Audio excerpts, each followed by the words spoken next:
All right, yet again, more disturbing news coming out of the White House. That's right, you guessed it. Every once in a while, we end up hearing some piece of news that tells us, hey, the government is coming for your Bitcoin. Anyways, we are going to dive right into this article right now. Okay, for the people who don't follow No BS Bitcoin, I strongly suggest that you follow them. Also, you are definitely going to want to check out their Telegram group because they constantly stream amazing Bitcoin only news all day long. Absolutely fantastic Telegram group. Anyways, that's not why we're here. Let's dive into the ridiculousness of this article. Here we go. The Biden administration wants to make it easier to seize Bitcoin without criminal charges. So far, okay, so I've been in this space now for 5 years, okay? And there hasn't been 1 year where we don't see that the US or some major government attempts to take steps to try and seize or make it seem as though they can control Bitcoin and that they can seize it and that you can't really secure it. Anyways, we're going to get into that towards the end, but for now, let's continue on with the actual article itself. Notably, the report's release was coupled with the announcement of a new digital asset coordinator network. This nationwide network is staffed with more than 150 federal prosecutors who will be trained on drafting civil and criminal forfeiture actions. I'm sorry, I can't help but laugh. So you hired 150 people to sit there and draft more fucking red tape to screw the average person. Just a little more. Good job. Way to go. Really a government for the people, I'd say. Anyways, let's continue. Since fiscal 2014, the FBI, Secret Service, and Homeland Security investigations have collectively seized almost 680 million worth of crypto, valued at the time of the seizure, with hundreds of still active investigations involving digital assets. That's right. We need to be afraid. They can take it away from us. Under administrative or non judicial forfeiture, the seizing agency, not a judge, decides whether a property should be forfeited. The federal government can use administrative forfeiture to take almost anything aside from real estate and property valued at more than $500,000. So, I mean, if I understood this correctly, if you just so happen to have a property that's worth less than $500,000, they can just take it from you.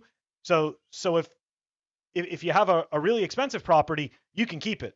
But if you're poor enough, we're just going to take it from you because you're poor. Anyways, not that real estate worth less than $500,000 makes you poor, but it's just I just want to point out the complete stupidity and nonsense of these numbers. That $500,000 limit currently applies to cryptocurrency, but the Attorney General wants to lift the $500,000 cap for cryptocurrency and other digital assets, even if Congress refuses to act.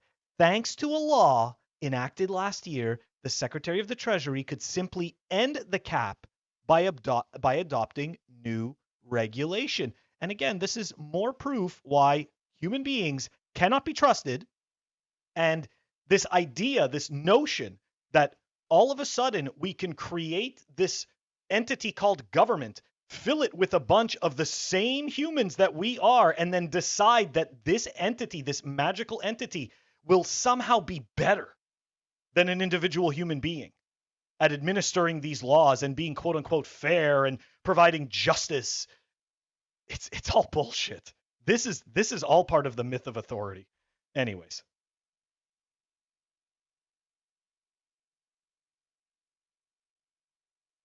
3, 2, 1. Now, before we continue on with this article, we're going to go back up to this really interesting piece right here. The report's release was coupled with the announcement of a new digital asset coordinator network. Let's go take a look at that. Let's go see what they're talking about. Let's go see what it is that they're talking about. 3, 2, 1. All right, so this is out of the Department of Justice website, right? Justice.gov. Here we go.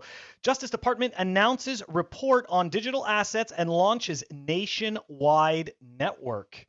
This was September 16th, 2022. Not too far, right? A month and 10 days.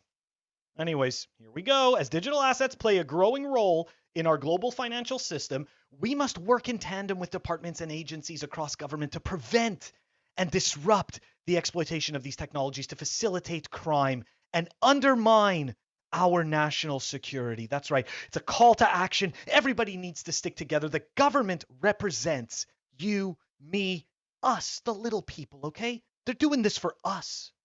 These efforts are part of a larger collaborative effort across government agencies to develop frameworks and policy recommendations that advance 6 key priorities identified in the executive order. Consumer and investor protection. Here we go. Here we go. This is the feel good language that we love out of the bullshit that the government spins.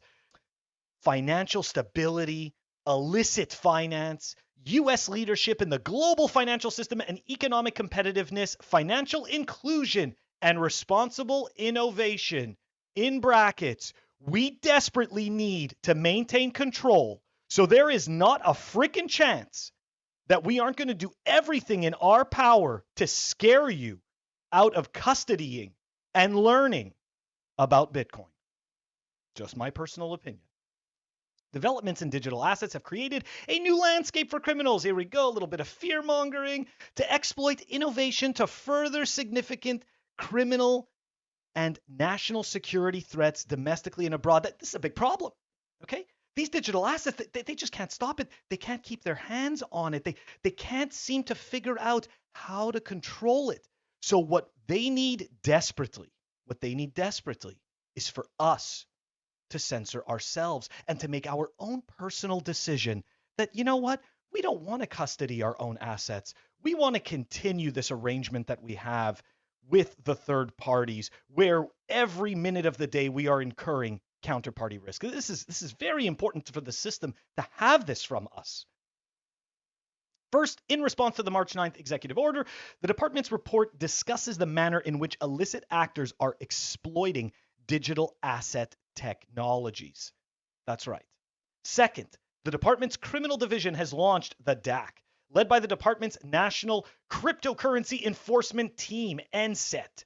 The DAC network comprises, here we go. This is the 150 designated federal prosecutors from U.S. attorneys' offices and across the department's litigation components, and will serve as the department's primary forum for prosecutors to obtain and disseminate specialized training, technical expertise, and guidance about the investigation and prosecution of digital asset crimes. Wow.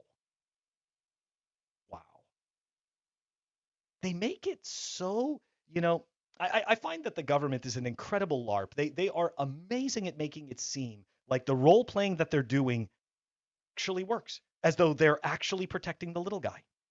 Reports on ensuring responsible development of digital assets. It delineates 3 principal categories of illicit use. Number 1, cryptocurrency is a means of payment for or manner of facilitating criminal activity. 2, the use of digital assets as a means of concealing illicit financial activity. 3, crimes involving or undermining the digital asset ecosystem. Oh my gosh, that's it. There's an ecosystem. They need to protect it. Okay? The government that prints all of our money, the government that we can't trust, okay, that funnels billions of dollars to Wall Street and all of their cronies. We bailed out the fucking banks in 2008. This government is going to protect us, people. Okay? That's what we need to remember. They are protecting us. We're going to give a flip side to this. 10 biggest money laundering schemes in history. Because don't get me wrong, right? The government has just explained they're going to have this task force that they're hiring 150 new people to prosecute us because they can't control Bitcoin. So, I mean, it must stand to reason that they've done an excellent job in curtailing money laundering in the current financial system. They've done a great job of making sure that people and businesses are held accountable and that on their watch, everything is being stopped. Well, here we go. HSBC, the biggest bank in Europe, paid $1.9 billion fine for failing to prevent drug cartels from using the bank to launder hundreds of millions of dollars. BCCI, the Bank of Credit and Commerce International, also known as BCCI, was in the early 80s one of the world's largest banks. Investigations into the bank's suspect processes and procedures eventually uncovered a raft of crimes, from money laundering to fraud to arms trading and prostitution. Wachovia. We remember this one. This one wasn't even that long ago. U.S. Drug Enforcement Agency investigation ensnared Wachovia, once a large independent bank, in a money laundering operation conducted by Mexican drug gangs. Billions of dollars in wire transfers. Now, let me tell you something. If you've ever done a wire transfer, you know the amount of details and information that you have to put in. Okay? And stop shit. Cash and traveler's checks were uncovered, and Wachovia eventually settled the case, paying the U.S. government about $110 million in asset forfeiture. All told, it's estimated that the amount of money laundered through Wachovia topped $350 billion. Make no mistake, it's got nothing to do with preventing you from getting scammed. It's got nothing to do with your financial protection. It has nothing to do in any way, shape, or form with providing a transparent landscape for everyone. At the end of the day, they don't want competition. The government doesn't want competition. The banks definitely don't want competition.